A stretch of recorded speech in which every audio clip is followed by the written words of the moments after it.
تعالوا النهاردة نعمل فراخ بطريقة مختلفة. هنعملها مع بعض النهاردة بمنتهى السهولة. الفراخ المحشية بالرز، ومش أي رز، الرز المبهر بالكبد والقوانص، الرز البني بتاع المطاعم.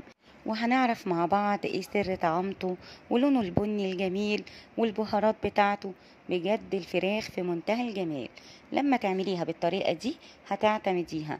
يلا نبدأ ونقول بسم الله. اول حاجة هنعملها تتبيلة للفراخ بتاعتنا بسيطة جدا. بصلتين وسط وطماطمتين وفلفلاية رومي. لو انت حابة الخلطة بتاعتك او التتبيلة تبقى سبايسي حطي قرن فلفل حار.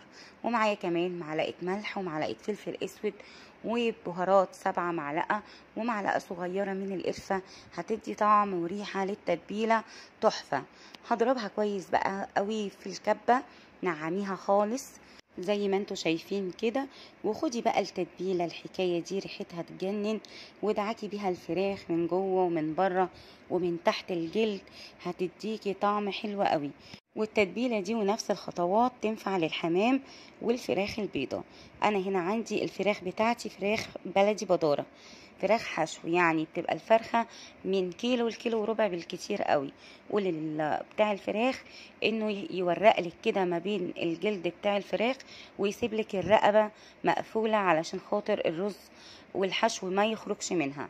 تبلت بقى الفراخ بتاعتي كويس جدا من جوه ومن بره، وبدعك بيها كده زي ما انت شايفه عشان لحم الفراخ يتشرب من التتبيله.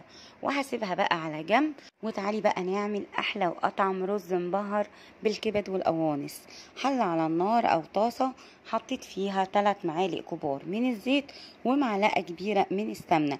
الزيت هنا ضروري معايا علشان يخلي الرز مفلفل، والسمنه والزبده علشان خاطر تطعم معايا.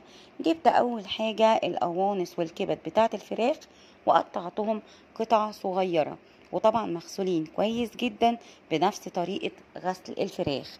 احنا بنغسل الفراخ بملح ودقيق وليمون. واهم حاجه الليمون يا بنات، الليمون ماده حمضيه قويه جدا هتمنع معاكي اي زفاره في الفراخ. وبعد ما المادة الدهنية سخنت معايا كويس جدا على نار عالية، نزلت بالكبد والقوانص. ليه انا بقول على نار عالية قوي كده؟ علشان خاطر انا مش عايزة الكبد والقوانص كانت تنزل المية بتاعتهم وتاخد الصدمة او تتشوح معايا على طول. وكمان نزلت بقى ببصلاية مبشورة تكون كبيرة شوية وتقلبتين حلوين يا دوبك بس البصلة تتبل معايا، انا مش عايزاها تصفر. ونزلت ب4 فصوص من الثوم. انا مش عايزه اقول لكم الريحه بقى، البصل مع الثوم مع الكبد والقوانص كانت ريحتهم قلب الدنيا.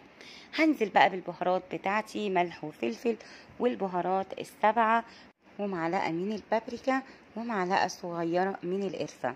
لو انت حابه تبقى سبايسي وعندك هريسه شطه حطي هريسه، لو مش عايزاها تبقى سبايسي خلاص احنا هنكتفي بالتوابل دي. وهقلب بقى تقلبتين. وكمان هضيف اضافه انا بحبها لو حابه تحطيها، هي بطعم الرز جدا، مكعب مرق الدجاج بيدي فعلا للرز طعم خطير حلو قوي. طبعا كمية البهارات بتاعتك هتختلف على حسب الكمية. تقلبتين حلوين بقى، شايفين اللون القمر ده؟ البصل مع الكبد والقوانص ادوني بقى اللون البني المكرمل ده. وشمي بقى الريحة، مفيش احلى من كده. معايا رز مصري مغسول ومش منقوع، غسلته بالطريقة العادية وصفيته كويس جدا. الكمية بقى اللي انت عايزاها. انا هنا معايا كيلو عشان الولاد بيحبوا ياكلوه جنب الفراخ وجنب بقى طبق ملوخية. ومعايا بقى المعلقة اللي هتخلي الرز بتاعنا لونه بني كده وطعمه تحفة زي المطاعم، هي معلقة من الصويا صوص، بتبقى جميلة جدا في اللون. طب لو مش حابة تضيفيها مفيش مشكلة، استغني عنها، مش هتفرق معاكي كتير في الطعم، هي بس بتظبط اللون شوية.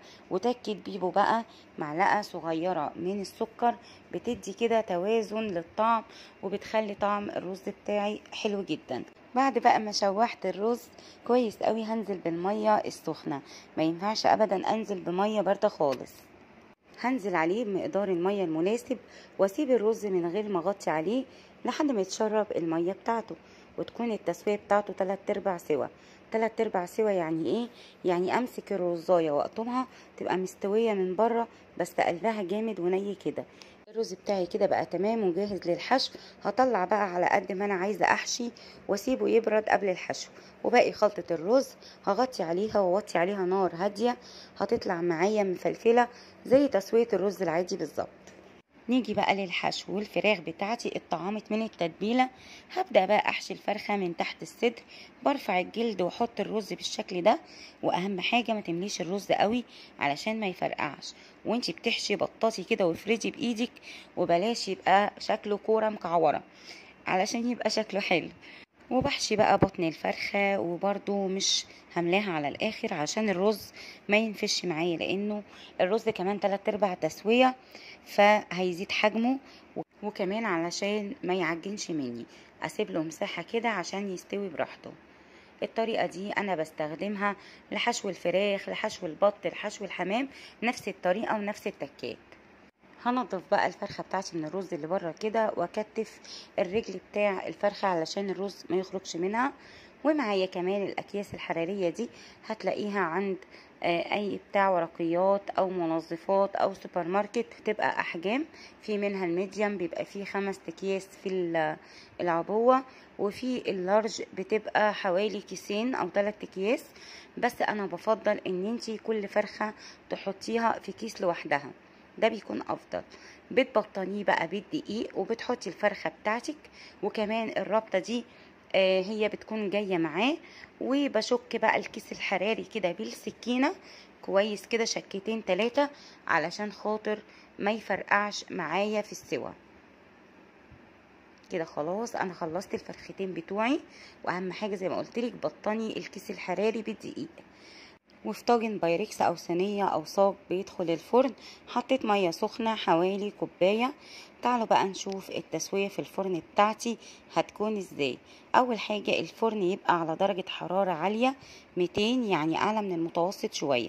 هحط الطاجن بتاعي على الشبكه وتكون في النص، لا فوق ولا تحت. ولو في مروحة عندك شغليها، هتعمل توزيع للحرارة حلو جدا. الفرن بتاعي شغال من تحت بس.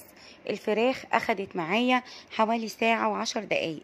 علشان اعرف استوت ولا لسه، هجيب عود شيش طاووق او خلة سنان واغرزها كده في ورك الفرخة وهي جوه الكيس. الاقي العود يدخل ويخرج بسهولة، يبقى التسوية بتاعتي تمام. وانتي بتفتحي الكيس خلي بالك افتحي بحرص جدا، لان البخار بيكون قوي وخطير، فخلي بالك علشان لا قدر الله ايديكي ما تتلسعش. بتكون الفراخ بتاعتي كده بقى خلصت وبقت بالطعامة والجمال ده، خطيرة جدا، طعم ولون وريحة ولا احلى من كده. مع الرز المبهر بالكبد والقوانص حاجة كده تحفة. جربوها بقى بالتكات والخطوات اللي عملناها مع بعض، هتعجبكم جدا وهتبهريهم بالطعم والحلاوة بتاعة الفراخ والرز كمان. ولو لسه بقى بعد الوصفة العظمة القمر دي ما عملتيش لايك، ما تنسيش تحطي اللايك. وكمان لو لسه ما اشتركتيش اشتركي حالا وفعلي الجرس على الكل علشان يوصلك كل جديد من مطبخ بيبو. دمتم سالمين وفي احسن صحة وفي احسن حال، واسيبكم في حفظ الله ورعايته، والسلام عليكم.